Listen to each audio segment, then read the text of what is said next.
Hello viewers, আসসালামু আলাইকুম। Welcome back to my channel Iti's kitchen BD. আজকে তালের রস দিয়ে একটা পিঠার রেসিপি শেয়ার করতে এসেছি, আশা করি ভালো লাগবে। প্রথমে তালের রসটা আমি অল্প একটু পানি দিয়ে এরকম করে গরম করে নিচ্ছি। গরম করে নেওয়ার পর একটু ঠান্ডা করে নিতে হবে। তারপরে এখানে বাদবাকি উপকরণগুলো দিচ্ছি।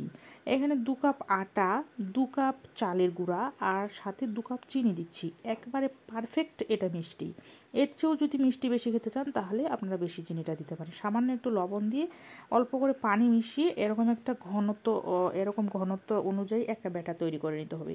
এটা কিন্তু খুব বেশি পাতলা করা যাবে না, একেবারে ঘনর পরিমাণটাই কিন্তু বেশি থাকবে। এরপরে এটা ভাজতে চলে যাচ্ছি। প্রথমে তেলটা কিন্তু খুব হাই হিটে গরম করে নেবেন। হাই হিটে গরম করে নেওয়ার পর চুলার পাওয়ারটা কিন্তু কমিয়ে দিতে হবে। তারপরে এখানে অল্প অল্প ব্যাটার দিয়ে এরকম ছোট্ট ছোট্ট করে আমি পিঠাগুলো বানিয়ে নিচ্ছি।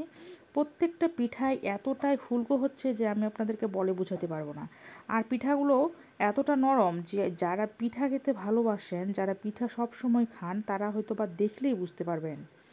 পিঠাগুলো অনেকটা সুন্দর হচ্ছে। আমি বেশ কয়েকটা ভিডিওর মধ্যে এগুলো দেখাই দিচ্ছি। দেখুন, খুব ছোট ছোট করে বানাচ্ছি অবশ্য পিঠাগুলো। বড় বড় করে পিঠা বানাতে আমার পছন্দ না। তালের রস দিয়ে যে এত সুন্দর পিঠা বানানো যায় আমি আসলে ভাবতেই পারি নাই। সবগুলো পিঠা ভাজা কমপ্লিট হয়ে গেছে। দেখুন কতটা নরম আর ফুলকো হয়েছে। আশা করি আপনারা দেখে বুঝতে পারতেছেন। এরকম নরম ফুলকো পিঠা কিন্তু সবাই খেতে পছন্দ করে কম বেশি।